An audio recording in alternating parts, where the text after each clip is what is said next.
Naku, late na tayo. Kasi naman eh. Tita, dahan lang. Anak! Sige, sabihin mo. Attorney. Ma!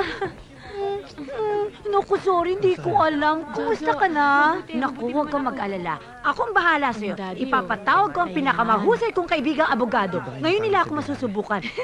Naku, kumusta ka na? Ma? Si Tony. Hi, Tony. Asawa ko.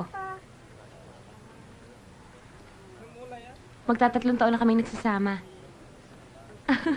For once, ma, natulala ka. Oo nga pala. Ito si Ayangwa. Apo niyo.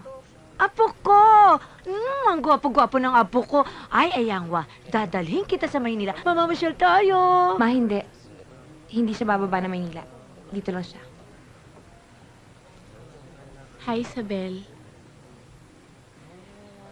Naaalala mo pa ba ako? Ako yung writer dun sa Muntinlupa. Asawa ko, si Jenny. Hi. Hi. Base sa ebidensyang iniharap sa hukumang ito, napatunayan na ang patalim na ginamit sa pagpatay kay Attorney Eduardo Parungaw ay hindi ang patalim na pag-aari ng nasasakdal.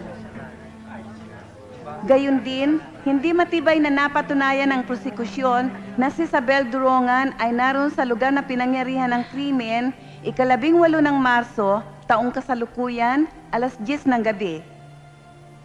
Kung gayon, napagpasyahan ng hukumang ito na si Isabel Durongan ay walang sala sa pagpatay kay Attorney Eduardo Parungaw.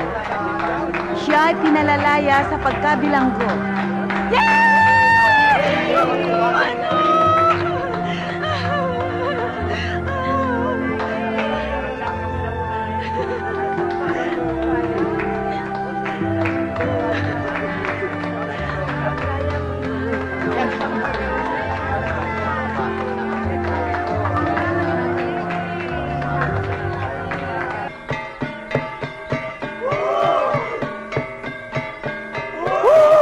Sigaton bisita ay mandagsak taon ni Mantaman.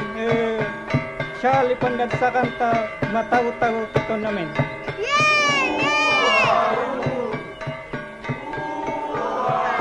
Sabi ko na sa inyo, inosente ang anak ko eh. Ano ba inosente sa Ibaloy? Meron akong alam na salitang Ilocano. Ay, ayaten. Ay, ayaten.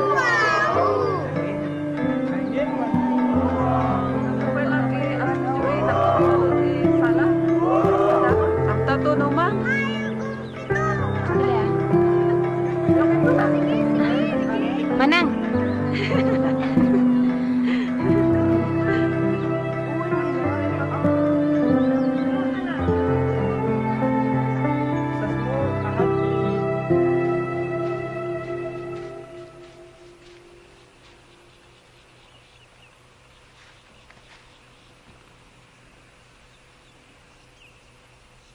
So, anong balak mo?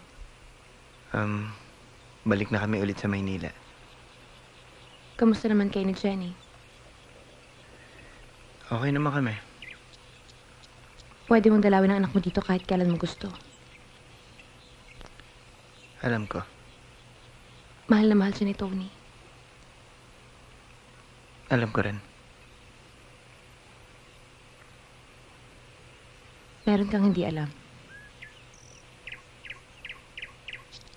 Gusto ko malaman mo to. Pagkatapos wala ng ibang dapat pang makaalam nito. Tuluyan ko na rin isasara.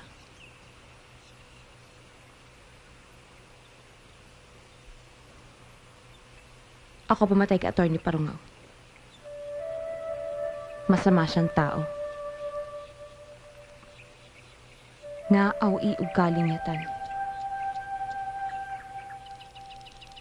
Sinaktan niya si Tony.